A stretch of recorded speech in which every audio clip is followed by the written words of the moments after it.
छोटे से गांव में निर्मला और उसका बेटा सुदर्शन और बेटी सुनैना रहते थे। निर्मला घर में एक सिलाई मशीन से लोगों के कपड़े सीने का काम करती थी। बेटी भी घर के और सिलाई के काम में भी मदद करती थी। हालत ने उनके जिंदगी की कथरी को कई जगह से इस तरह फाड़ दिया था कि निर्मला जीने के साथ साथ उसे सीने का ही काम करती रही, लेकिन पूरी तरह से कभी नहीं सिल पाई।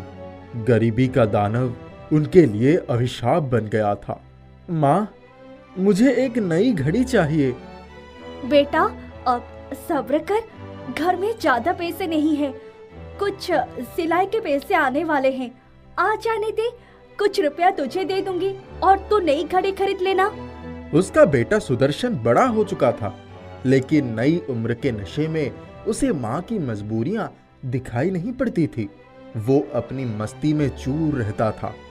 उसने अगले ही दिन चुपकर देखा कि माँ रुपए निकालकर अपने पास छिपा कर रख रही थी।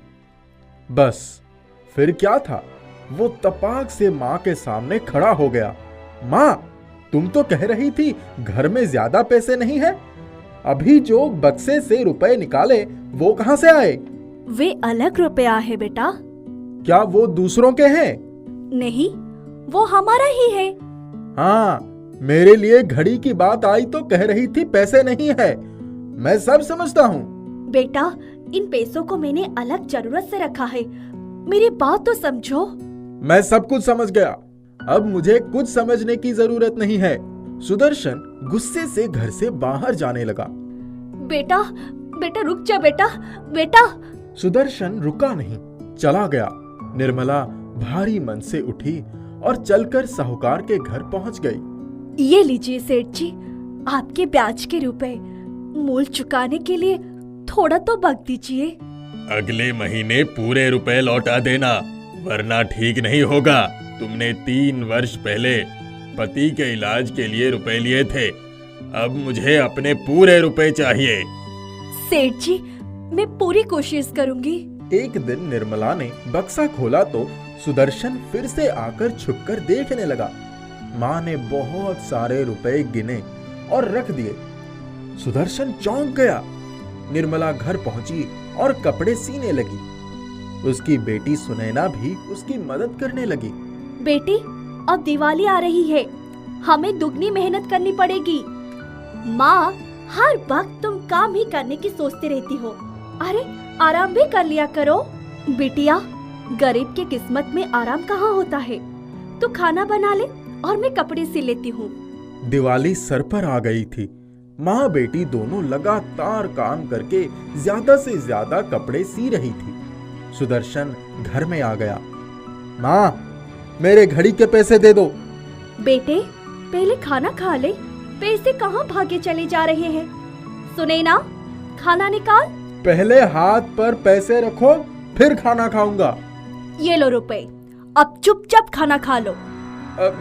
मुझे और रुपए चाहिए, अच्छी घड़ी लानी है। बेटा, इतने में एक ठीक ठाक घड़ी ले ले। हमारी जिंदगी में और दूसरे भी बहुत जरूरी काम है तुम्हारी घड़ी की सिवा। भैया, माँ का इशारा समझो, हमारे लिए कितना करती रहती है, लेकिन आपको उसकी कदर कहाँ है। उन्हें इतना भी परेशान मत करो कि उनकी ममता का ही अपमान हो जाए। बक्से में रुपए भरे पड़े हैं, फिर भी ये रुपए देने से कतराती हैं। हाँ, रुपए है, लेकिन तुमने क्या सोचा है कि वे रुपए किस लिए इकट्ठा कर रही है। घर के खर्च के साथ साथ साहूकार के कर्ज का ब्याज भी भरना होता है। कल आपकी शादी भी होनी है, मेरे भी हाथ पीले करने हैं। माँ ने सारी योजना बना ली है, इसीलिए वे रुपया जमा कर रही है। मेरा आपसे निवेदन है, अगर आप उन्हें खुशियाँ नहीं दे सकते तो गम भी मत दो। सुनैना, माँ ने साहूकार से कर्ज लिया था, ये बात मुझे कभी बताई नहीं। माँ ने बाबूजी के इलाज के लिए कर्ज लिया था। अपने गम का बोझ हमारे सर पर नहीं डालना चाहती। वो हर हाल में अपने सारे दुख दर्द भुलाकर हमारे सामने मुस्कुराती रहती है। मेरे भाई सुनो, महक गुलशन की उस गुल की कभी फीकी नहीं पड़ती, हमेशा गर्दी से हालात में जो मुस्कुराता है। बहन सुनैना की बातें सुदर्शन के दिल में उतर गई। माँ, तू कितनी अच्छी है, अपनी औलाद का इतना ज्यादा ख्याल रखा कि उसको दुख की भनक भी नहीं होने दी। हमारे लिए सब कुछ करती रही, सब कुछ सहती रही। मैं भी कितना नालायक हूँ, अपनी प्यारी माँ को ही नहीं समझ पाया। मैं नाकारा हूँ, निकम्मा हूँ। नहीं बेटा, ऐसा मत कहो। मेरा बेटा तो लाखों में एक है। तुम चिंता मत करो, सब कुछ ठीक हो जाएगा। हाँ माँ, तुम सही कह रही हो, अब सब कुछ ठीक हो जाएगा। माँ, कल मैं जरूरी काम से जाऊंगा, शाम तक लौटूंगा। किस काम से जाओगे, मुझे भी तो बता दो। आने पर पूरी बात बताऊंगा माँ। दूसरे दिन सुबह ही सुदर्शन घर से चला गया और शाम को सूर्यास्त के बाद ही घर आ गया। बेटे, कहाँ चले गए थे? बहुत देर करती। माँ, आपके बेटे को नौकरी मिल गई है। सुबह जाना, शाम को आना और तनख्वाह 15,000 महीना। ये लो माँ, ये रुपए रख लो। अब तो तनख्वाह पाने पर ही घड़ी खरीद लूंगा। नौकरी मिल गई? ये तो बड़ी खुशी की बात है बेटा। पर ये पैसे रख लो, घड़ी तो खरीद लो। अच्छा, ये तो बताओ, काम क्या करोगे? बस सेठ के रुपयों के लेन देन का हिसाब किताब करूंगा, फायदे नुकसान का लिखा जोखा। इस तरह सुदर्शन रोज सवेरे नौकरी के लिए चला जाता और शाम को लौट आता था। वो खाना खाकर सो रहा था। हल्की ठंड पड़ रही थी। माँ ने उसे चादर से ढक दिया।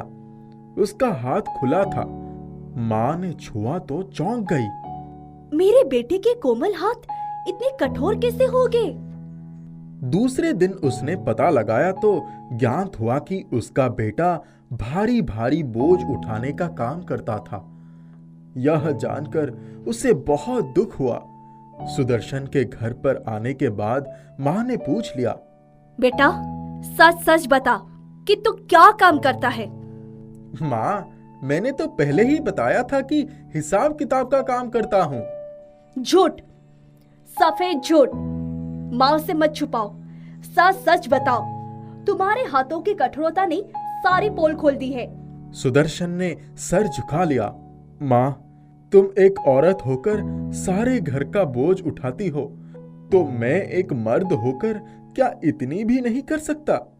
माँ, अब मैं कमाऊंगा और तुम्हारे सपने पूरे करूंगा। अरे भैया, मैं तो बताना ही भूल गई कि आपकी एक चिट्ठी आई है। लिफाफा बंद है, मैंने वैसे ही रख दिया। अरे जल्दी से लेकर आ, मैं भी देखूं कि मुझे भी किसने चिट्ठी भेजी थी। अरे वाह, ये तो मेरे लिए नौकरी का बुलावा है। माँ, कल सवेरे ही मुझे जाना होगा। बड़ी खुशी की बात है बेटा। भगवान की कृपा और मेरी आशीर्वाद तुम्हारे साथ है। मेरा भी आशीर्वाद ले लेना भैया। हाँ हाँ, क्यों नहीं। तेरे आशीर्वाद के बिना तो मेरी नैया पार ही नहीं हो सकती। तीनों बहुत खुश हो गए। दूसरे दिन सुदर्शन माँ का आशीर्वाद लेकर नौकरी के लिए चला गया। एक अच्छे ऑफिस में उसे अच्छी नौकरी मिल गई।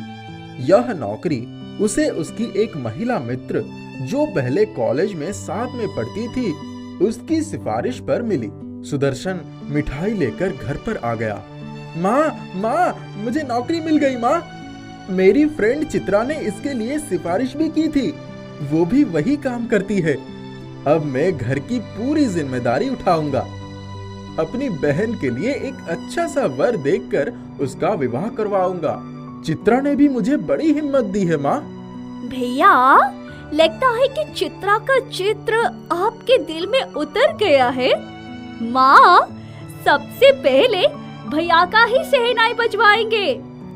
हाँ हाँ, सबसे पहले घर में बहू आएगी और उसके बाद ही मेरी प्यारी गुड़िया की डोली सज कर जाएगी। तुम दोनों की दुनिया आबाद हो जाए, मुझे इससे ज्यादा और क्या चाहिए। सुदर्शन नौकरी करके अच्छी कमाई करने लगा, पूरे घर की जिम्मेदारी संभालने लगा। उसने साहूकार का सारा कर्जा चुका दिया। उसकी शादी चित्रा के साथ हो गई। सुनैना की भी विवाह एक योग्य लड़के से तय हो गया था। अपनी औलाद की खुशियां देखकर माँ के चेहरे की खुशी चौगुनी हो चुकी थी।